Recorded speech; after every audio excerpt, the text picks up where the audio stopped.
Teman-teman, pernahkah kalian melihat perakiraan cuaca di televisi? Pernahkah kalian memeriksa perakiraan cuaca di ponsel kalian sebelum berpergian? Bagaimanakah stasiun televisi dan aplikasi ponsel memperkirakan kondisi cuaca? Perakiraan ini antara lain berasal dari interpretasi data cuaca. Nah, apa sajakah unsur cuaca? Bagaimanakah proses interpretasi data cuaca? Mari kita simak pembahasannya pada video pembelajaran ini. Perakiraan cuaca dibuat berdasarkan data dasar berupa unsur cuaca. Berdasarkan pengertiannya, cuaca adalah kondisi atmosfer berupa penyinaran matahari, suhu, tekanan udara, peranginan, perawanan, kelembapan udara, dan curah hujan yang terjadi pada waktu singkat atau dapat berubah secara harian, serta terjadi di tempat yang sempit. Kondisi atmosfer berupa penyinaran matahari, suhu, tekanan udara, peranginan, perawanan, kelembapan udara, dan curah hujan tersebut dinamakan unsur cuaca. Sementara itu, iklim adalah kebiasaan dan karakter cuaca yang terjadi di suatu tempat atau daerah dan menjadi acuan penentuan iklim rata-rata pada kurun waktu 30 tahun. Unsur penyusun iklim sama dengan cuaca. Terdapat 7 unsur cuaca, yaitu penyinaran matahari, suhu, tekanan udara, peranginan, perawanan, kelembapan udara, dan curah hujan. Tiap-tiap kondisi unsur cuaca tersebut dapat kita pahami berdasarkan data cuaca. Berikut adalah 7 unsur cuaca dan interpretasi data untuk mengetahui dinamika atmosfer. Pertama, penyinaran matahari. Penyinaran matahari adalah banyak atau sedikitnya paparan radiasi matahari di suatu wilayah yang berdampak pada suhu wilayah tersebut. Informasi lamanya penyinaran matahari dicatat oleh alat bernama perekam Campbell-Stokes. Lamanya penyinaran matahari dapat diketahui dari panjangnya jejak yang terbakar pada kertas bias yang terpasang pada alat perekam Campbell-Stokes. Hal ini disebabkan kekuatan penyinaran matahari di suatu wilayah dengan kekuatan melebihi 120 watt per meter persegi akan meninggalkan jejak terbakar pada kertas bias. Jika paparan sinar matahari tinggi, suhu suatu wilayah akan makin tinggi. Sebaliknya, jika penyinaran matahari yang didapatkan suatu wilayah rendah, suhu suatu wilayah akan makin berkurang. Penyinaran matahari mampu memanaskan udara di permukaan bumi melalui proses konveksi, adveksi, turbulensi, dan konduksi. Berikut adalah pembahasannya. Konveksi. Konveksi adalah pemanasan udara secara vertikal. Artinya, udara dingin yang dipanaskan oleh sinar matahari berubah menjadi panas dan ringan, kemudian bergerak ke atas. Ruang yang ditinggalkan kemudian diisi dengan udara dingin di sekitarnya.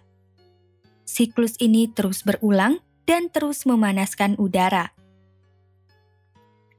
Adveksi. Adveksi adalah pemanasan udara secara horizontal, yaitu udara yang panas memanaskan udara di sekitarnya yang bergerak secara horizontal. Adveksi akan terjadi ketika ada perbedaan kemampuan pelepasan dan penyerapan panas, seperti di lautan dan daratan. Lautan yang mampu menyimpan panas lebih lama dibandingkan daratan menyebabkan terjadinya angin darat dan angin laut. Turbulensi. Turbulensi adalah pemanasan udara yang tidak beraturan dan terjadi secara berputar-putar ke atas. Tetapi sebagian panas yang dipantulkan kembali ke atmosfer. Turbulensi akan terjadi di wilayah yang memiliki perbedaan ketinggian seperti di antara pegunungan, perbukitan, dan gedung pencakar langit. Konduksi. Konduksi adalah penyinaran panas matahari pada lapisan udara bagian bawah sehingga menyalurkan panas ke lapisan udara di atasnya. Kedua, suhu. Suhu adalah ukuran kuantitatif terhadap temperatur panas dan dingin benda yang dapat diukur terhadap suatu benda dengan alat bernama termometer. Makin rendah suhu, benda makin dingin. Sebaliknya, makin tinggi suhu, benda makin panas. Satuan suhu dapat dinyatakan dengan Celsius atau C, Reaumur atau R, Fahrenheit atau F, dan Kelvin atau K. 1. Wilayah dengan wilayah lainnya di permukaan bumi yang memiliki suhu rata-rata yang sama akan dihubungkan dengan garis isoterm yang tergambarkan melalui peta. Faktor-faktor yang memengaruhi suhu. Suhu dipengaruhi oleh 6 faktor, yaitu sudut datang matahari, lama penyinaran matahari, tinggi rendah suatu tempat, kondisi angin, kondisi arus laut, dan tutupan awan. Sudut datang matahari. Apabila sudut datang sinar matahari membentuk siku-siku terhadap suatu wilayah di permukaan bumi, wilayah tersebut akan bersuhu tinggi. Sebaliknya, jika sudut datang sinar matahari membentuk sudut condong atau kurang dari atau lebih dari 90 derajat terhadap suatu wilayah di permukaan bumi, suhu di wilayah tersebut akan rendah. Hal ini disebabkan jarak antara matahari dan permukaan bumi yang disinarinya makin jauh. Lama penyinaran matahari. Lamanya penyinaran matahari terhadap suatu wilayah akan berdampak pada meningkatnya suhu di wilayah tersebut. Tinggi rendah suatu tempat. Pada lapisan troposfer, berlaku penurunan suhu 0,6 derajat Celcius setiap kenaikan ketinggian 100 meter. Oleh karena itu, makin tinggi suatu tempat suhunya akan makin rendah. Kondisi angin. Suhu di suatu wilayah yang dilewati oleh angin akan menurun.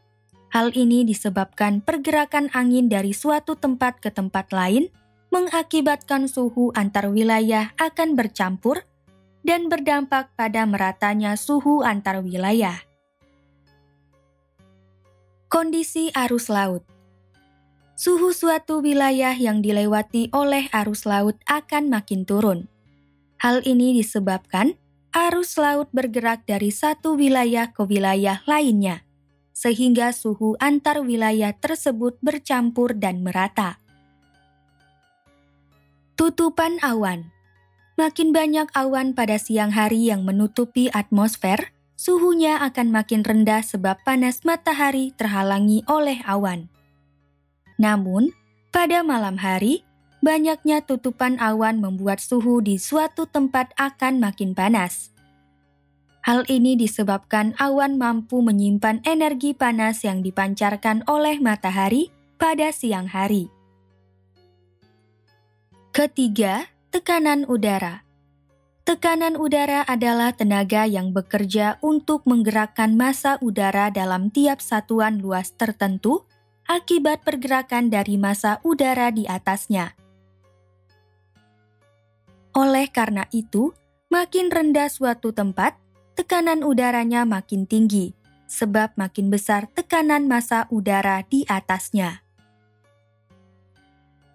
Tekanan udara yang sama antar wilayah di permukaan bumi akan dihubungkan oleh garis bernama isobar. Alat yang digunakan untuk mengukur tekanan udara adalah barometer dengan satuannya yang disebut milibar atau embar. Barometer memiliki kotak berilium yang dapat mengembang dan menyusut akibat perubahan tekanan udara. Tekanan udara dapat dipengaruhi oleh dua faktor, yaitu suhu wilayah dan ketinggian wilayah. Suhu wilayah. Tekanan udara akan rendah di wilayah bersuhu tinggi sebab udara di wilayah ini akan mengembang dan naik meninggalkan wilayah tersebut. Hal ini mengakibatkan massa udara menjadi berkurang. Sebaliknya, tekanan udara menjadi tinggi di wilayah bersuhu rendah sebab udara di wilayah ini akan memapat sehingga udaranya lebih rapat dan tetap di wilayah tersebut. Hal ini mengakibatkan massa udara menjadi bertambah. Ketinggian wilayah.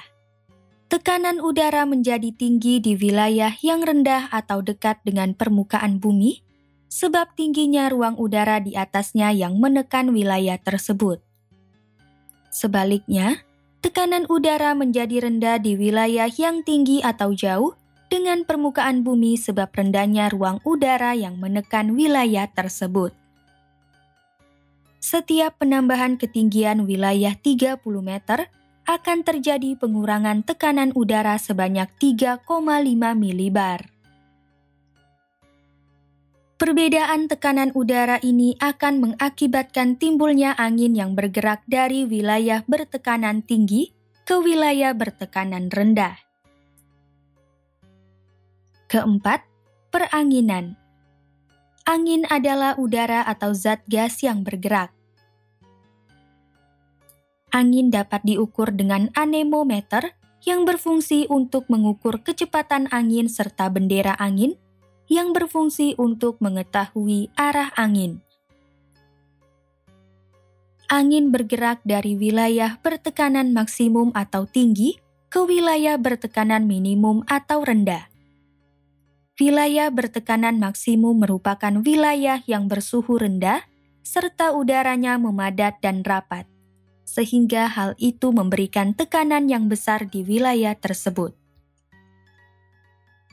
Sebaliknya, wilayah bertekanan minimum merupakan wilayah yang bersuhu tinggi serta udara di atasnya memuai dan tidak rapat, sehingga hal itu memberikan tekanan yang kecil di wilayah tersebut. Pergerakan angin dapat dijelaskan dengan menggunakan hukum Weis-Ballot yang berbunyi sebagai berikut. Di belahan bumi utara, jika seseorang berdiri membelakangi angin, wilayah bertekanan udara rendah berada di sisi kiri, sedangkan wilayah bertekanan tinggi berada di sisi kanan. Sebaliknya, di belahan bumi selatan, jika seseorang berdiri membelakangi angin, wilayah bertekanan udara rendah berada di sisi kanan, sedangkan wilayah bertekanan rendah berada di sisi kiri. Penjelasan hukum Weis-Ballot adalah sebagai berikut. Di belahan bumi utara, dilihat dari perspektif orang yang berdiri membelakangi angin di belahan bumi utara, ketika seseorang berdiri membelakangi angin, wilayah bertekanan rendah berada di sisi kiri, sedangkan wilayah bertekanan tinggi berada di sisi kanan. Angin bergerak dari wilayah bertekanan tinggi ke wilayah bertekanan rendah. Akibatnya, dilihat dari perspektif kalian, arah angin tampak dibelokkan ke kanan atau searah jarum jam. Di belahan bumi selatan, ketika seseorang berdiri membelakangi angin di belahan bumi selatan, wilayah bertekanan rendah berada di sisi kanan, sedangkan wilayah bertekanan tinggi berada di sisi kiri.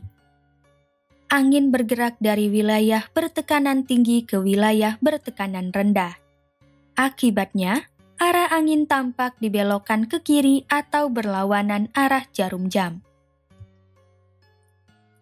Pergerakan angin dapat dibedakan menjadi dua macam, yaitu pergerakan angin lokal dan pergerakan angin global. Pergerakan angin lokal. Pergerakan angin lokal berarti kondisi pergerakan angin hanya terjadi di suatu wilayah yang luasnya relatif sempit. Contohnya adalah angin laut dan angin darat, serta angin gunung dan angin lembah. Angin laut dan darat. Daratan dan lautan memiliki sifat yang berbeda. Daratan cepat menerima panas dan cepat pula melepaskan panas. Hal ini berkebalikan dengan lautan yang lama menerima panas dan lama pula melepaskan panas. Ketika siang hari, daratan dan lautan menerima panas dari matahari. Daratan yang cepat menerima panas akan lebih panas dibanding lautan yang lama menerima panas, sehingga daratan menjadi wilayah bertekanan rendah dan laut menjadi wilayah bertekanan tinggi. Akibatnya, terjadi angin laut, yaitu angin yang bergerak dari laut ke darat. Ketika malam hari, lautan masih mampu menyimpan panas matahari yang terkumpul pada siang hari, sehingga suhu lautan lebih tinggi dibandingkan dengan daratan.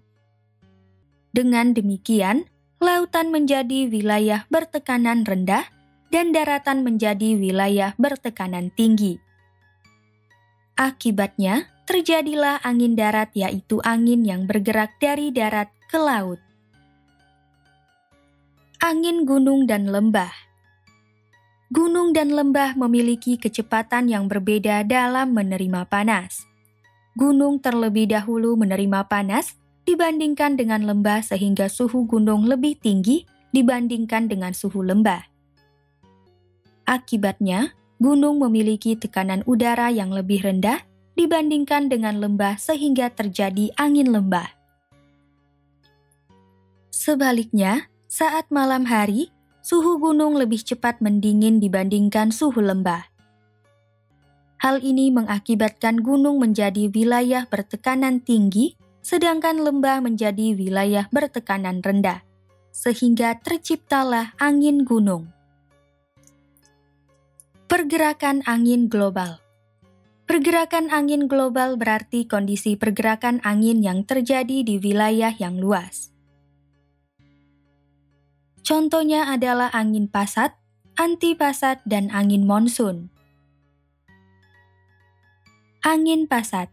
Angin pasat adalah angin yang bergerak sepanjang tahun dari wilayah subtropis ke wilayah khatulistiwa. Angin pasat yang bertiup di belahan bumi utara dinamakan angin pasat timur laut, karena arahnya seakan-akan dari timur laut.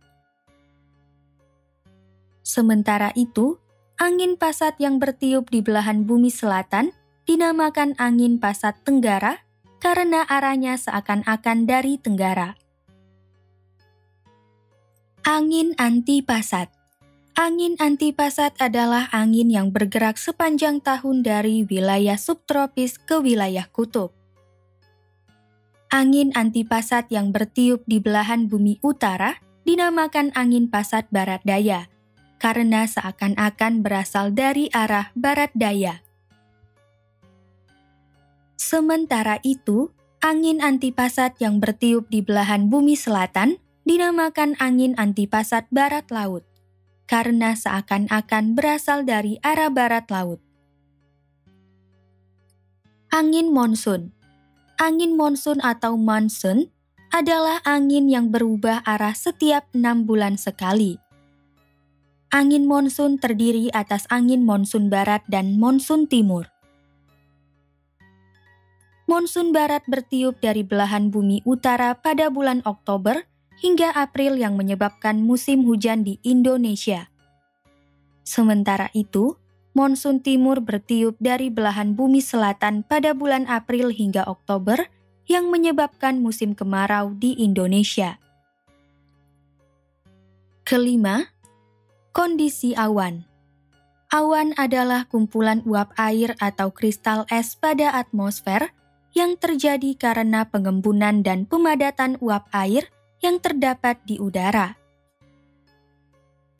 Data tutupan awan didapatkan dengan mengamati langit secara langsung. Data ini ditampilkan dalam bentuk skala 1 hingga 8. Makin kecil nilainya berarti tutupan awan makin sedikit. Sebaliknya, makin mendekati angka 8, tutupan awan makin banyak. Selain dengan mengamati banyak sedikitnya tutupan awan, kondisi awan juga dapat diketahui dengan menganalisis jenis awan. Berdasarkan ketinggiannya, awan dapat diklasifikasikan menjadi 4 jenis, yaitu tinggi, menengah, rendah, dan vertikal. Awan tinggi. Awan tinggi adalah awan yang terletak pada ketinggian 6-12 km dari permukaan bumi. Terdapat 3 tipe awan yang termasuk klasifikasi awan tinggi, yaitu sebagai berikut. Awan sirus atau C adalah awan yang memiliki tekstur halus menyerupai bulu burung dan tidak menimbulkan hujan. Awan cirrostratus atau CS adalah awan yang memiliki tekstur halus yang membentang seperti kelambu. Keberadaannya sering menimbulkan halo atau lingkaran bulat yang mengelilingi matahari. Awan cirrocumulus atau CC adalah awan yang berbentuk menyerupai bulu domba. Awan menengah. Awan menengah adalah awan yang terletak pada ketinggian 3-6 km dari permukaan bumi. Terdapat 2 tipe awan yang termasuk klasifikasi awan menengah, yaitu sebagai berikut. Awan altocumulus atau AC adalah awan yang berbentuk seperti bola yang agak tebal dengan ukuran kecil-kecil. Tetapi awan tersebut banyak bergerombol dan ujung awannya bergandengan. Awan altostratus atau AS. Awan altostratus atau AS adalah awan yang memiliki ciri awan yang luas dan tebal, serta keberadaannya dapat menimbulkan hujan gerimis. Awan rendah. Awan rendah adalah awan yang terletak pada ketinggian di bawah 3 km dari permukaan bumi. Terdapat 3 tipe awan yang termasuk klasifikasi awan rendah, yaitu sebagai berikut. Awan stratocumulus atau SC adalah awan yang berupa gelombang di lautan atau bola-bola besar dan sering menutupi seluruh langit. Awan ini tidak menimbulkan hujan. Awan stratus atau ST adalah awan yang bentuknya berupa lapisan yang sangat lebar dan berlapis-lapis. Awan nibostratus atau NS adalah awan yang bentuknya tidak beraturan dengan warna kelabu tua. Awan ini menimbulkan hujan gerimis. Awan vertikal. Terdapat 1 klasifikasi awan yang tidak dapat dimasukkan pada 3 klasifikasi sebelumnya, karena awan ini berkembang secara vertikal sehingga bisa masuk pada ketinggian berapapun. Terdapat 2 tipe awan yang termasuk klasifikasi awan vertikal, yaitu sebagai berikut. Awan cumulus atau CU adalah awan yang tebal dengan puncak yang tinggi. Awan cumulonimbus atau CB adalah awan yang bervolume besar dengan puncak yang sangat tinggi seperti menara.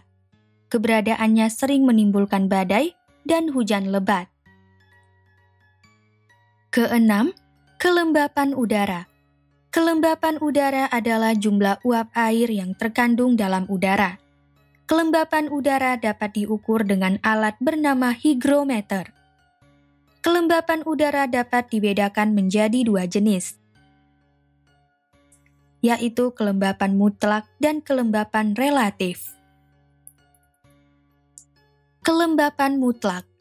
Kelembapan mutlak atau kelembapan absolut adalah jumlah uap air dalam satuan gram pada 1 meter kubik udara. Kelembapan mutlak diketahui dengan melakukan pembacaan nilai yang ditunjukkan oleh hygrometer. Kelembapan ini dihitung berdasarkan jumlah air setiap 1 meter kubik udara yang dinyatakan dalam satuan gram per meter kubik.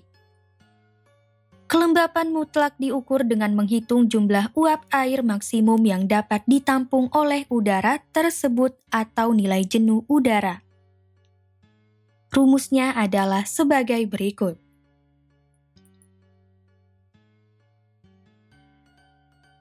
Kelembapan relatif. Kelembapan relatif disebut juga dengan kelembapan nisbi.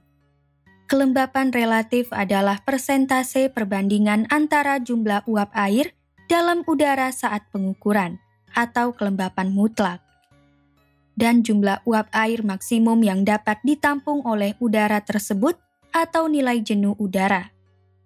Rumus kelembapan relatif adalah sebagai berikut.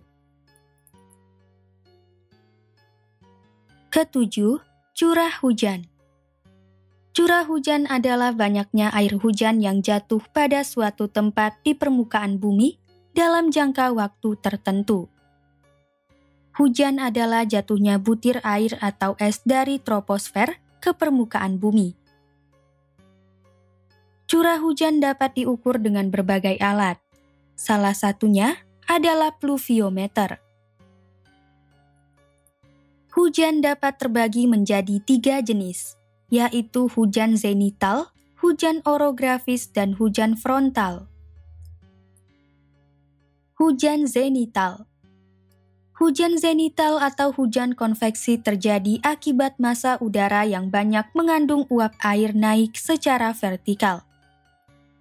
Fenomena ini terjadi ketika matahari berada pada titik zenit atau puncaknya. Di daerah ini, awan terbentuk akibat pemanasan materi sehingga terjadi kenaikan massa udara ke atmosfer secara vertikal hingga ketinggian tertentu dan kelembapan relatif mencapai 100%. Jenis hujan ini banyak terjadi di daerah doldrum atau di antara 10 derajat lintang utara hingga 10 derajat lintang selatan, tempat massa angin pasat naik secara vertikal. Hujan orografis. Hujan orografis adalah hujan yang terjadi karena pergerakan massa udara yang mengandung uap air terhalang oleh gunung atau pegunungan. Akibatnya, terjadi pendinginan pada uap air yang terkondensasi membentuk awan. Udara yang makin dingin membuat awan berubah menjadi hujan di lereng yang berhadapan dengan arah datangnya angin.